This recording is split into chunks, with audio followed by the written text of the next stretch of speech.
भारत की यूएनएससी की स्थायी सदस्यता को अब चीन भी नहीं रोक पाएगा। समझते हैं इसका पहला कारण। इसका पहला कारण ये है कि थिंक टैंक एक क्या अटलांटिक काउंसिल का सर्वे किया गया जिसने बताया कि भारत की यूएनएससी में स्थायी सदस्यता की क्या बहुत अधिक चांसेस है। इसका मतलब यह है कि जो एक सर्वे किया गया वैश्विक लेवल पे जिसमें 26% लोगों को लगता है कि भारत इतना प्रबल दावेदार है क्योंकि विश्व में जो भी जिम्मेदारियां हैं भारत उनको बखूबी निभा रहा है, इसीलिए भारत को स्थायी सदस्यता मिलनी चाहिए। जबकि क्या है 19% लोगों को लगता है कि जापान को मिलनी चाहिए, जबकि 9% लोगों को लगता है कि ब्राजील को मिलनी चाहिए। समझते हैं कि जो यूएनओ है अर्मेनिया वो उसमें स्थायी सदस्यता रखी क्यों गई और इसका मतलब क्या होता है। यूएनओ के अंदर क्या है 15 सदस्य हैं टोटल, जिसमें 10 अस्थायी सदस्य हैं, 5 स्थायी सदस्य हैं। ठीक है, 1965 के अंदर मात्र ये 11 सदस्य थे, 11 में 5 स्थायी और 6 अस्थायी सदस्य थे। स्थायी सदस्यता क्यों दी गई?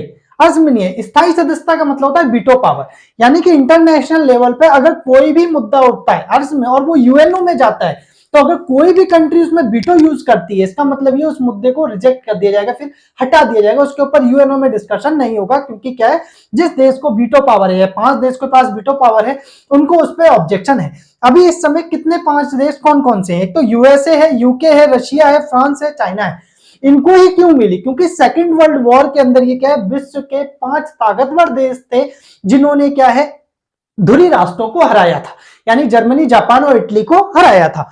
ठीक है, तो इस स्थिति के अंदर क्या है यूएसए ताकतवर था और उस समय यूएसएसआर यानी सोवियत संघ, अब उसे रूस कहते हैं, ताकतवर था। ठीक है, ये भी ताकतवर बन के उभरे पर पूरी तरीके से खत्म हो चुके थे, मतलब उसमें फिर भी इन 5 देशों को स्थायी सदस्यता मिली।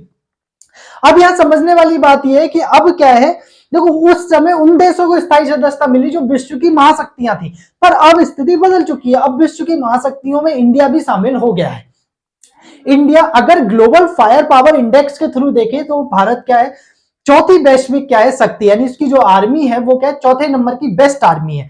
ठीक है, अगर सैन्य बजट के मामले में देखा जाए, अगर यूक्रेन के साथ रशिया का वॉर नहीं हो रहा होता तो वो इतना युद्ध पर खर्चा नहीं करता, तो इंडिया तीसरे नंबर पे सबसे ज्यादा बजट पे क्या है खर्चा करने वाला देश है। तो उस स्थिति में क्या है अब विश्व की महाशक्ति देखा जाए तो भारत भी बनता हुआ आ रहा है, सामने उभर रहा है, तो उस समय भारत को भी स्थायी सदस्यता मिलनी चाहिए। तो पूरा विश्व इस बात को मानता है कि यार अगर विश्व के अंदर क्या है भारत इतनी तेजी से अर्मेनिया यानी कि वैश्विक मुद्दों को अगर वो प्रभावित कर रहा है, इसका मतलब इंटरनेशनल लेवल पे कोई भी अगर घटना घटती है और भारत उसको प्रभावित करने की क्षमता रखता है समझ, तो उसको क्या स्थायी सदस्यता मिलनी चाहिए, जिसकी वजह से क्या है भारत जो है वो सभी मुद्दों पे क्या अपनी खुलकर राय रख सके। अब समझते हैं कि भाई कि इन्हें क्यों दिया गया, और इसमें ऐसा क्यों नहीं है कि क्यों नहीं देते तो बढ़िया रहता। इसका कारण ये था कि जब फर्स्ट वर्ल्ड वॉर हुआ था, पहला विश्व युद्ध, तो क्या है जो उसके वहां के राष्ट्रपति थे वुडरो विल्सन ने क्या किया था कि लीग ऑफ नेशंस की स्थापना तो की, पर उन्होंने क्या किया कि अमेरिका के पास जब इसमें रखा गया यानी सीनेट में जब ये प्रस्ताव रखा गया लीग ऑफ नेशंस का सदस्य बनने के लिए, तो उन्होंने रिजेक्ट कर दिया। उन्होंने कहा जब आप लीग ऑफ नेशंस बना रहे थे तो पहले हमसे क्या है इस चीज पे डिस्कशन क्यों नहीं किया। सिर्फ इस वजह से अमेरिका नहीं बना, मतलब सुनना, अमेरिका किसी भी ऐसे क्या है संगठन का सदस्य नहीं बनना चाहता था विश्व लेवल पे जो कि छोटे छोटे देश में वीटो मतलब समझना एक वोट डालकर वो क्या है अमेरिका को हरा सके, समझे नहीं। और दूसरे नंबर पे क्या यूएसएसआर उस समय जो मतलब क्या बोलते हैं सोवियत संघ था, अब रूस है, वो उस समय क्या हुआ लीग ऑफ नेशंस से रशिया को निकाल दिया गया था यूएसएसआर को। तो रशिया भी किसी ऐसे संगठन का सदस्य नहीं बनना चाहता था जिससे उसे निकाल दिया जाए। आज उस समय क्या है उसको बेइज्जती हुई थी समझे, तो वो दोबारा ऐसी अपनी बेइज्जती नहीं कराना चाहता था, इसलिए दोनों ही इस बात पर सहमत थे कि ऐसा कुछ तो यूएनओ के अंदर क्या मतलब क्या बोलते हैं एक प्रस्ताव रखा जाए, यानी कि इस तरीके की कोई तो उसमें अनुच्छेद रखा जाए जो हमें विशेष अधिकार दे और जिसके तहत क्या वीटो के अधिकार दिए गए कि भाई अगर आपके बिना कोई भी मुद्दा यूएनओ में क्या नहीं किया जाएगा, डिस्कस नहीं किया जाएगा। तब ये दोनों महाशक्तियां क्या हुई, क्या बोलते हैं यूएनओ में शामिल होने के लिए सहमत हुई, समझे नहीं। तो क्यों यूएनओ की वो क्या घटना थी पता चल गया, अर्ज मिल गया। और आज भी देखा जाए तो ये बहुत जरूरी है क्योंकि भारत जैसा देश विश्व में इस समय इतना ताकतवर है, अगर कोई छोटा देश भी उसे मतलब वोट डालकर अगर हरा देता है तो इसीलिए तो भारत क्या स्थायी सदस्यता की मांग कर रहा है कि अगर वो जिस मुद्दे पर अगर वीटो यूज करे तो वो मुद्दा क्या है पूरी तरीके से ठंडे में पड़ जाए। अर्ज में नहीं आ रहा। अब समझते हैं नेक्स्ट नंबर पे कि भारत ने क्या क्या कोशिशें की, क्यों चीन भी क्या है अब नहीं रोक पाएगा। और इसमें इसका कारण, पहला कारण है भारत के कठिन प्रयास। भारत ने इतने कठिन प्रयास किए हैं जिसके कारण अब चीन भी मानने लगा है कि यार अगर इसको नहीं दिया गया तो फिर ठीक नहीं है। जैसे एक छोटा सा एग्जांपल देता हूं, जब सोवियत संघ का विघटन हुआ 1991 के अंदर 25 दिसंबर को, तो उस समय क्या हुआ कि बहुत सारे देश यूएनओ में शामिल हुए। समझे, जब यूएनओ की स्थापना हुई थी तो मात्र इसके अंदर कितने देश शामिल थे? 51 देश शामिल थे, तब 5 देशों को स्थायी सदस्यता मिली। आज इसमें कितने सदस्य हैं? 193। जब सदस्य दुगने से भी ज्यादा हो गए हैं तो भाई स्थायी सदस्यों की भी संख्या क्यों नहीं बढ़नी चाहिए? इसी वजह से क्या हुआ, क्या बोलते, कोफी अन्नान जो वहां के क्या थे, मतलब यूएनओ के उस समय क्या थे, महासचिव थे, उन्होंने प्रस्ताव रखा कि यूएनओ में स्थायी सदस्यता उन्हीं देशों को मिलनी चाहिए 1997 में। ध्यान रखना, ठीक है, कि जो विश्व की महाशक्ति हो, आर्थिक महाशक्ति हो, सैन्य महाशक्ति हो, लोकतंत्र हो, मानवाधिकारों को सम्मान करता हो। सिर्फ भारत में सारी खूबियां हैं, मतलब उसमें, और जो यूएनओ के बजट में योगदान देता हो, भारत यूएनओ के बजट में भी क्या है, योगदान नियमित देता रहा है। समझ में, अब भारत धीरे धीरे कटौती कर रहा है तो उसे स्थायी सदस्यता नहीं मिलेगी। तो चाहे जापान भी स्थायी सदस्यता नहीं मिलने पर उसने भी बड़े पैमाने पर बजट क्या किया है, कारण मतलब कम किया है। पहले वो क्या है, करीबन 20% योगदान देता था, अब वो मात्र कितना 8.5% क्या कर रहा है, योगदान दे रहा है। तो समझते, इसी वजह से क्या हुआ, जब देखा कि भारत ने अकेले प्रयास करने पर नहीं मिल रहा तो भारत ने G4 एक संगठन बनाया, ग्रुप ऑफ 4 नेशंस। इसकी स्थापना 2005 में की, जब यूएनओ के 60 साल पूरे हो गए थे। यूएनओ 1945 में स्थापना हुई और इसका कब, 2005 में पूरे 60 साल हो गए। इसलिए क्या है, इन्होंने एक संगठन बनाया जो एक दूसरे का समर्थन करेंगे स्थायी सदस्यता के लिए। तो भाई ठीक है, स्थायी सदस्यता के लिए कौन कौन से 4 देश मिल गए? एक तो आपका ब्राजील, दूसरे नंबर पे इंडिया, तीसरे नंबर पे कौन, क्या बोलते हैं, जर्मनी, और चौथे नंबर पे जापान।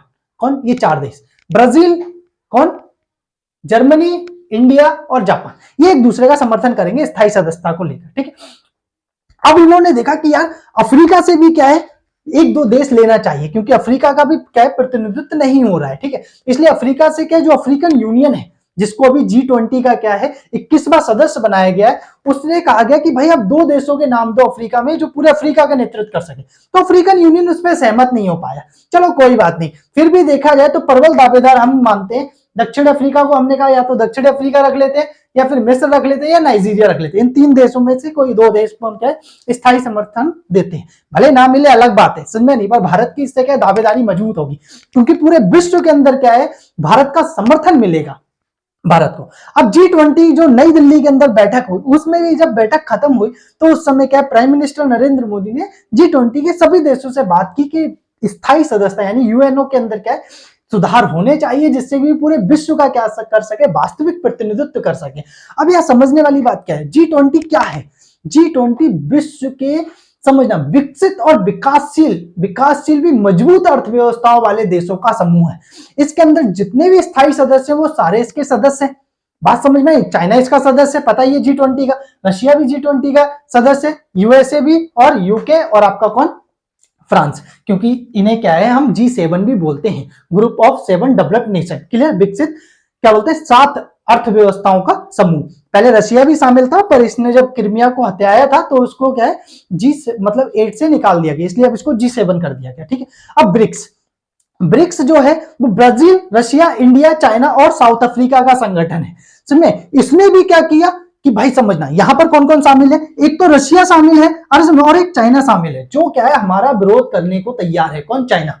समझे, तो वहां से भी हमने कहा कि देखो चाइना और रशिया ने भी इस बात को माना है कि भारत जैसे देश को क्या लंबे समय तक नकारा नहीं जा सकता, क्योंकि भारत क्या है अब वैश्विक लेवल पर अपनी भूमिकाएं निभाने के लिए तैयार है, इसलिए उसे स्थायी सदस्यता मिलनी चाहिए। समझे, और अब समझो, मैं इसका एग्जांपल भी दूंगा, चीन किस मुद्दे पर तैयार है, मतलब उसमें किस स्थिति में भारत को स्थायी सदस्यता देने के लिए तैयार है। नेक्स्ट नंबर क्वाड जो है कि कोऑर्डिनेटर सिक्योरिटी डायलॉग। क्लियर है? इसकी जो स्थापना 2000 कब हुई? 17 में हुई। कौन कौन इसका शामिल है? समझ में आ रहा नहीं? कौन कौन इसमें शामिल है? तो यूएसए एक तो शामिल है, आ रहा समझ में नहीं आ रहा। दूसरे नंबर पे कौन है आपका, क्या नाम है इसका, इंडिया शामिल है, ऑस्ट्रेलिया शामिल है और जापान शामिल है। तो 2 देश इसमें क्या है ऑलरेडी मांग कर रहे हैं, इंडिया और जापान। समझ, तो यूएसए और ऑस्ट्रेलिया भी समर्थन कर रहे हैं कि भाई यूएन में भारत को स्थायी सदस्यता मिलनी चाहिए। यूएसए का क्या बोलते हैं, जापान भी समर्थन करता है। अब समझते हैं भाई L69 क्या 32 देशों का समूह है जो चाहता है यूएनओ के अंदर क्या हो, सुधार होने चाहिए, जिससे पूरे विश्व के अंदर क्या हो सके, वास्तविक प्रतिनिधित्व कर सके यूएनओ। समय तो उससे भी अभी क्या बोलते हैं, जो ये 2023 में बैठक हुई, इसमें भी भारत ने क्या प्रस्ताव पारित करवाया, जिसके अंदर कहा गया कि लंबे समय तक अब क्या स्थायी सदस्यता को नहीं रोका जा सकता। सोचो, पूरे विश्व में जब दबाव पड़ रहा हो चीन के ऊपर समय, तो वो क्यों नहीं मानेगा। इसी वजह से चीन ने भी क्या अपनी सहमति को जाहिर करते हुए बोला है कि भाई हम भारत की क्या है स्थायी सदस्यता का समर्थन करते हैं, बशर्ते शर्त यह है कि भारत क्या है जापान के साथ नहीं रहेगा। अब समझना किसके साथ नहीं रहेगा, जापान के साथ नहीं रहेगा। क्यों नहीं रहेगा जापान के साथ, तो इसका कारण समझते हैं। इसका पहला जो कारण सबसे बड़ा है कि जापान ने सेकेंड वर्ल्ड वॉर में, मैंने बताया सर सेकेंड वर्ल्ड वॉर में जापान, जर्मनी, इटली क्या साथ थे, तो जापान ने मतलब समझना किसने, जापान ने एक नरसंहार किया था, समझे, वॉर क्राइम किए थे, मतलब समझे, ये बात सच है। उसने चाइना में तो रेड मार दी थी चाइना की, समझ में नहीं है। तो इसी वजह से भी क्या है, और रशिया को 1905 में, कब 1905 के अंदर क्या रूस को हराया था, समझ में। तो रूस और जापान की चलती आ रही है, समझ में नहीं। नेक्स्ट नंबर पे चाइना को तो कंट्रोल किया था जापान ने। ये भी रीजन है जिसकी वजह से क्या ये इनको समर्थन नहीं कर रहे हैं। अब भारत क्यों समर्थन कर रहा है, भारत जानता है कि जापान को अलग हटाने का मतलब ये है कि अमेरिका को ये दूर करना चाहता है, मतलब अमेरिका को दूर करने का मतलब है ऑस्ट्रेलिया वगैरह इन सारे देशों को, वो इसकी कूटनीतिक चाल, भारत नहीं। आज में हमें स्थायी सदस्यता चाहिए G4 की जो नेशन है उनको। बात समझ में आ रही है नहीं यार, ठीक है। आप समझते हैं कि क्यों ऐसा लग रहा है कि भाई आप क्या है स्थायी सदस्यता मिलने के चांसेस फुल है। इसका कारण यह है कि चीन को भी ये बात पता है कि अगर हम दोनों के बीच में वॉर छिड़ता है, युद्ध छिड़ता है, तो उस स्थिति के अंदर क्या हमें यूएनओ से कोई मदद की उम्मीद भी नहीं है। तो सोचो भारत और चीन के बीच युद्ध हो जाएगा तो क्या यूएन से हम समर्थन लेने जाएंगे, हमें पता है कोई देश हमें समर्थन नहीं दे सकता, क्योंकि बाकी सारे देश हमसे छोटे हैं। और हमसे छोटा, अब ये लो इंडिया से बड़े अब कौन देश है, यूएसए, समय रशिया, अरे समझ नहीं यार, ये देश तो युद्ध के समय वैसे ही क्या है, हमने कोड वगैरह बनाया हुआ है, ठीक है। तो यूएन उतना प्रभावशाली नहीं रहने वाला है जब अगर बड़े महाशक्तियों के बीच में युद्ध होता है तो, ठीक है। इसी तरीके से चाइना को भी पता है अगर युद्ध होगा तो हम यूएनओ में थोड़ी जाएंगे भारत के ऊपर क्या सैंक्शन लगाए जाए, भाई मैं तो लड़ूंगा।